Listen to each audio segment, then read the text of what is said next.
Today we will start the new topic of the physical feature of India's. The new topic is the Peninsula Plateau. This is the Peninsula Plateau and this is also known as the tableland. This tableland is composed of old crystalline. This plateau is composed of old crystalline, igneous and metamorphic rocks. And this, what kind of relief would you find on a tableland, as it is the made up of igneous and metamorphic rock. This is the part of the Peninsula Plateau, and this Peninsula Plateau, it's formed due to the breaking up and drifting of Gondwana land. So this is the old part of the landmass, oldest landmass, and the plateau has broad and the shallow valleys is found in this plateau. This plateau is divided into the two parts, the Central Highland and the Deccan Plateau. The Central Highland, it is the broader and here it is the narrower. This Central Highland in the northern direction of the Peninsula Plateau. The Central Highland, its portion of the Peninsula Plateau lying to the north of Narmada River.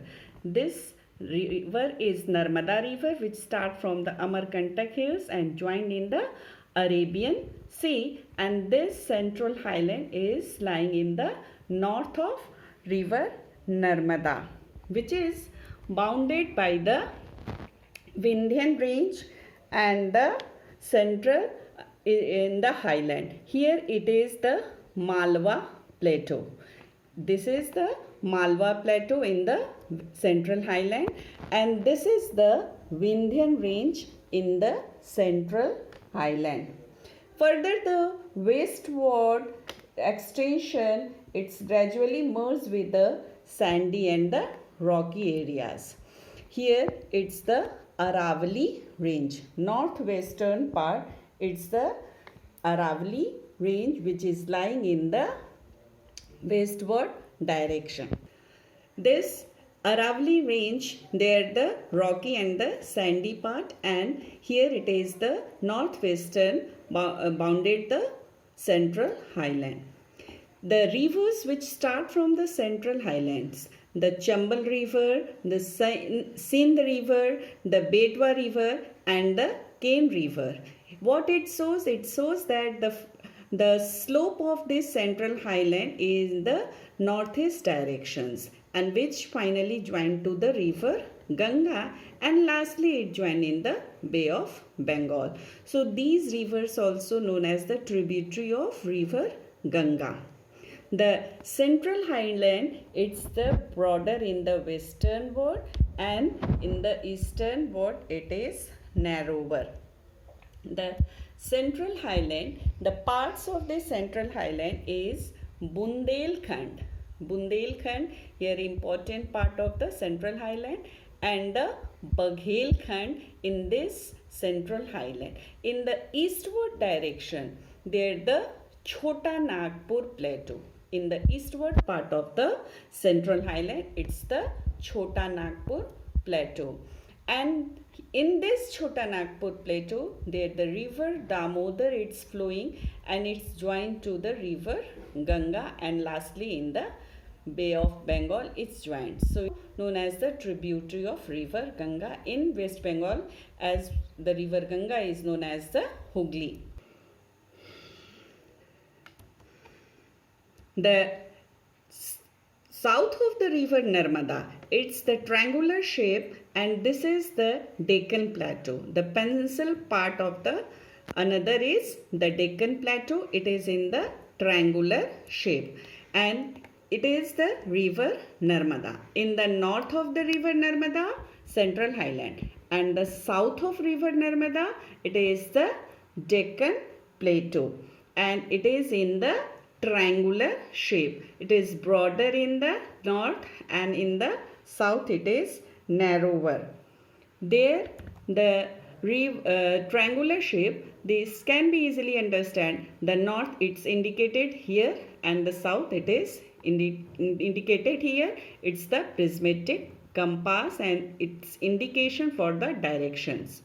Here in the Deccan Plateau, there some important hills are found.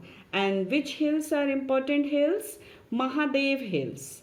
Mahadev Hills in the Deccan Plateau, the Kamur Hills, it is also in the Deccan Plateau, and the Makal Range, also in the Deccan Plateau. It is, again I am saying you, it is in the triangular shape. Now, the part of Deccan Plateau extended in the eastward direction in Meghalaya region, northeastern extension of the Deccan Plateau, and due to the fault as the divergent movement of the plates. So, the eastward direction here in the Meghalaya, the extension of the Deccan Plateau.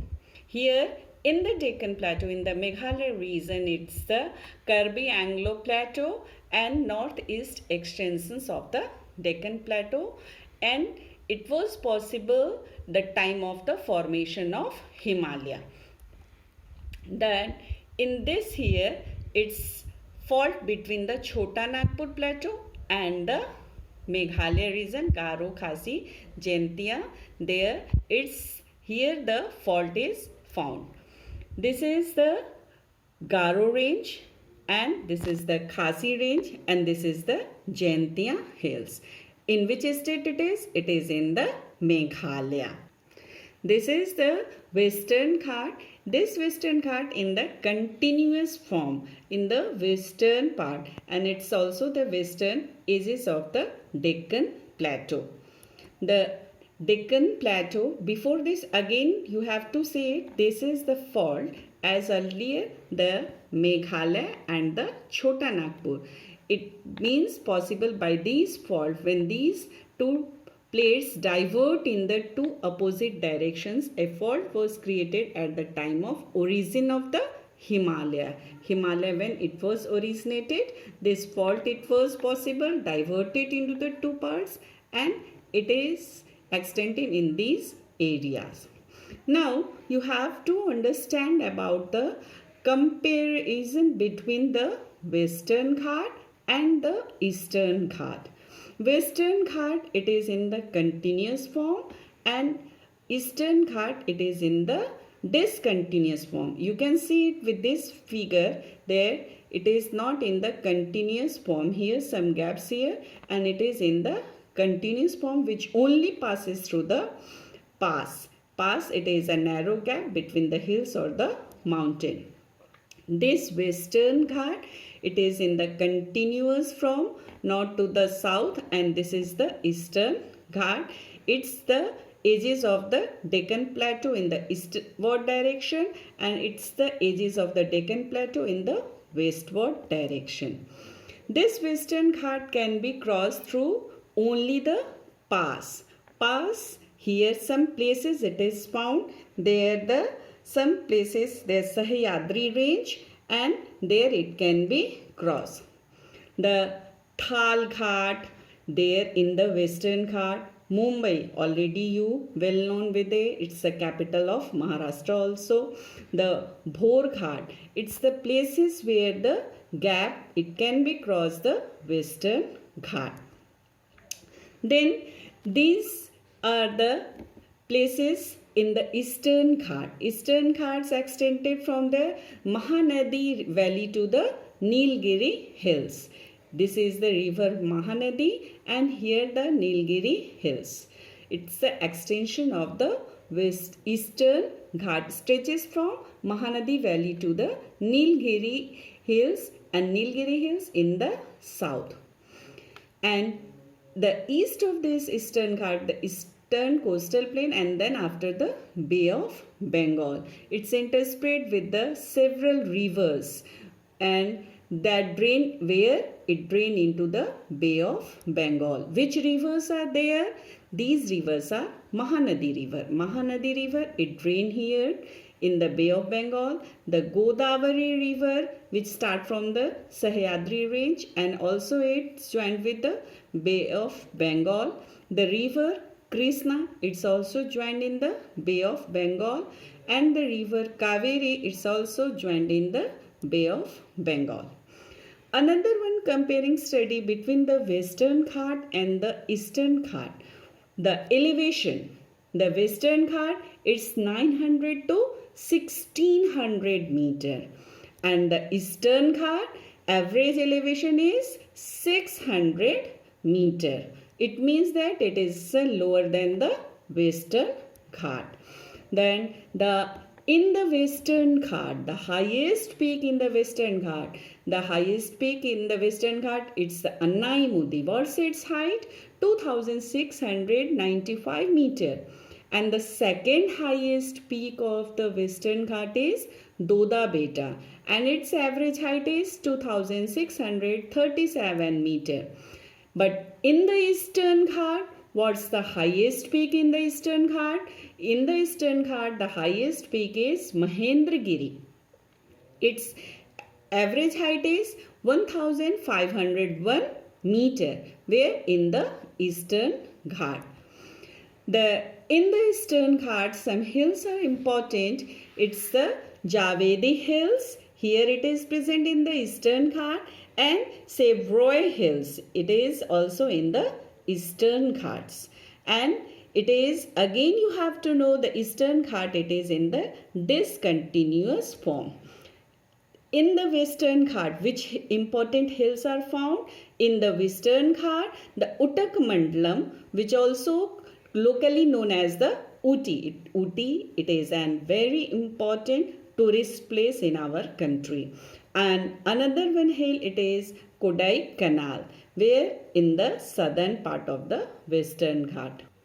Western Ghat receives the more rainfall, and this rainfall, it's known as the orographic rainfall. Orographic rainfall, a range of the mountains in the Western Ghats and the rain-bearing clouds which start from the Arabian Sea, it rises upwards and unable to cross the hills, so it starts the rain on the slopes of the hills. It is called orographic rainfall, and it is also responsible for the monsoon winds. This Western Ghats, the monsoon winds start from the southwest directions, and westerly monsoon to deposit most of their rain in the Western Ghat. So these areas are also the evergreen forest is found in the western margin, and the westerly monsoon winds reaches in the Western Ghat. Then the different regions, the different names of the Western Ghat. They are the three divisions of the Western Ghat. The northern part, it's known as the Konkan coast of the Western Ghat, and the southern part, it is known as the Malabar coast. It is the Malabar coast, and it is the Konkan coast of the figure. Here the Konkan coast, and it's the figure of the Konkan coast.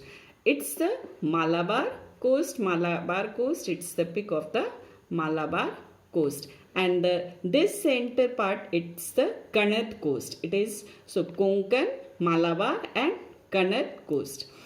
This is the area of the Peninsula Plateau, black soil area of the Deccan Plateau, where the maximum black soil it is found.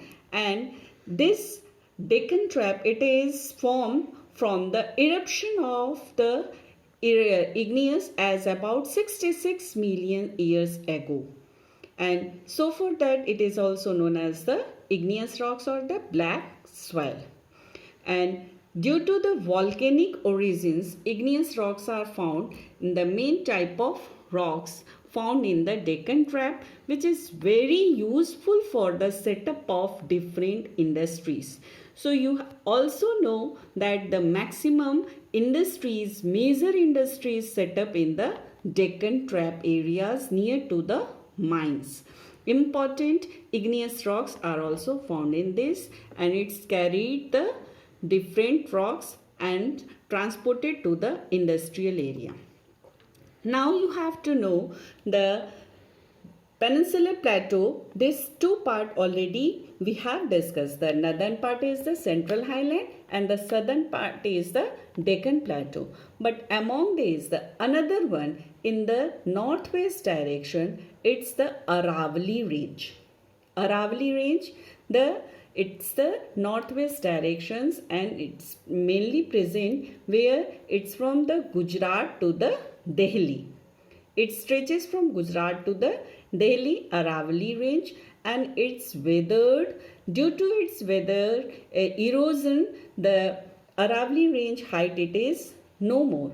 But it is also not a barrier for the rain-bearing clouds. So when the rain-bearing clouds it reaches, it's easily cross here, and it causes the rainfall in this directions, but it not causes the rainfall in this area. The Aravalli Range, it broken hills from the Aravalli and its eroded part, as due to the agents of denudations it weathered, and its height it is not more, and it's also not very fertile because it receives the no rainfall or less rainfall. So what's your homework? Your homework to read and write the division of the Western Ghat and the Eastern Ghat. Another one, the division of the Peninsula Plateau.